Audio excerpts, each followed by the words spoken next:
warahmatullahi wabarakatuh. Masih bersama karduk.com. Pada video kali ini kami akan menyampaikan kabar terbaru yang datang dari DPR RI terkait dengan nasib tenaga honorer yang mendapatkan kode R2 dan R3 pada pengumuman hasil seleksi P3K tahap 1, yaitu DPR RI endus praktik nepotisme pada seleksi P3K tahap 1. Tenaga honorer R2 dan R3 berhak mendapatkan kesempatan kedua. Untuk mengetahui lebih detailnya, silahkan simak video ini sampai selesai.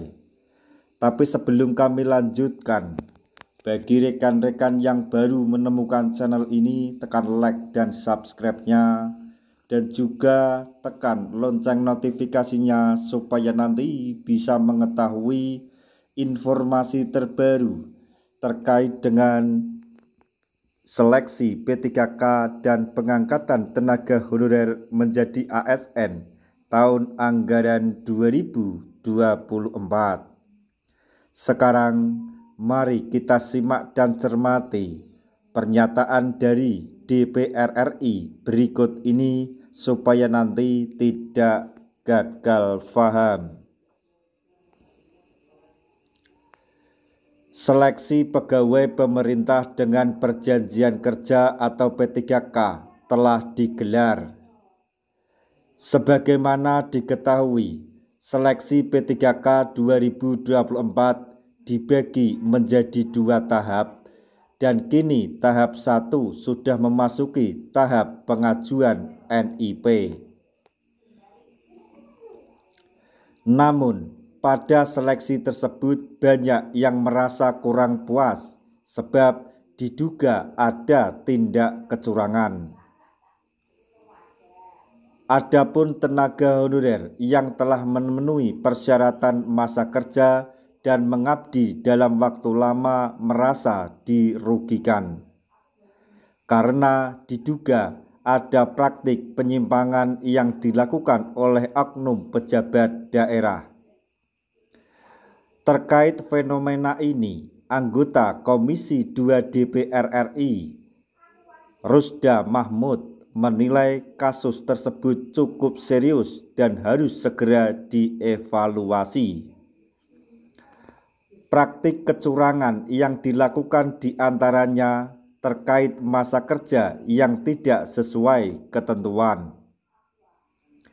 Namun, peserta tersebut lolos seleksi P3K sebab memiliki hubungan keluarga dengan pejabat.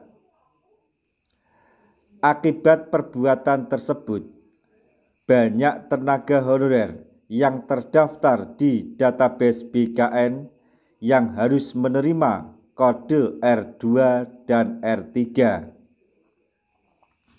Oleh karena itu, Rusda memaparkan beberapa poin penting untuk dievaluasi.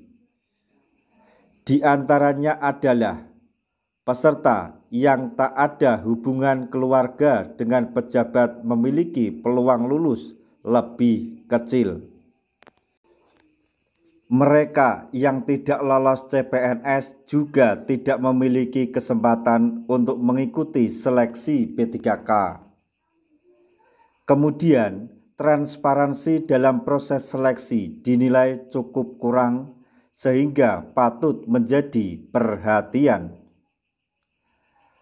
Pejabat terkait perlu melakukan evaluasi secara menyeluruh agar pelaksanaan seleksi berikutnya lebih adil serta profesional. Selain itu, DPR RI berencana untuk melaksanakan rapat evaluasi dengan pihak pemerintah terkait. Tujuan rapat tersebut adalah untuk melakukan pembahasan alternatif kebijakan untuk peserta yang tidak lolos seleksi. Selain itu, berikut ini jumlah sejumlah langkah yang bisa dipertimbangkan, yaitu sebagai berikut. 1.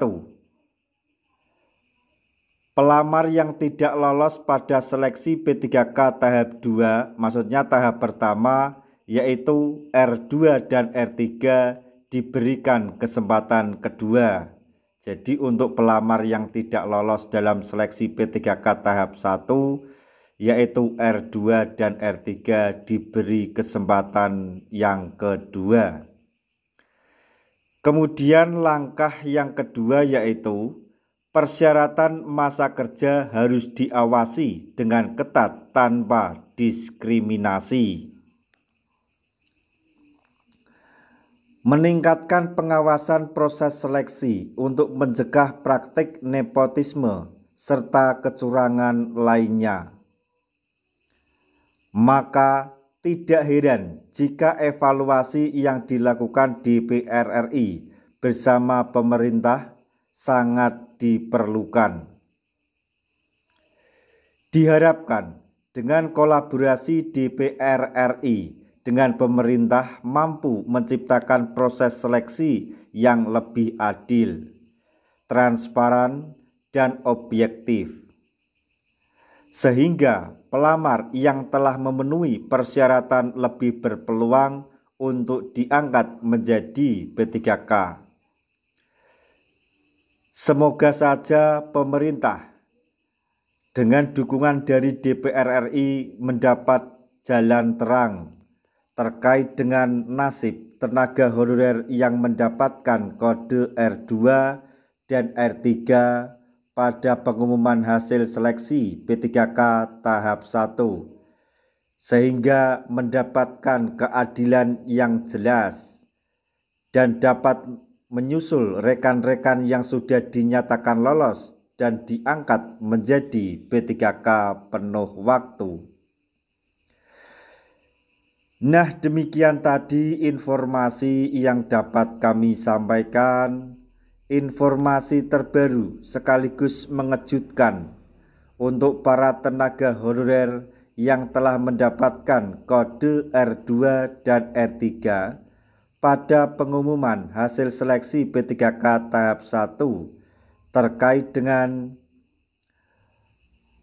praktik nepotisme yang dilakukan oleh Pemda atau pemerintah daerah terkait dengan seleksi P3K tahap 1, yaitu DPR RI endus atau bongkar praktik nepotisme pada seleksi P3K tahap 1 tahun anggaran 2024. Tenaga honorer R2 dan R3 berhak mendapatkan kesempatan kedua.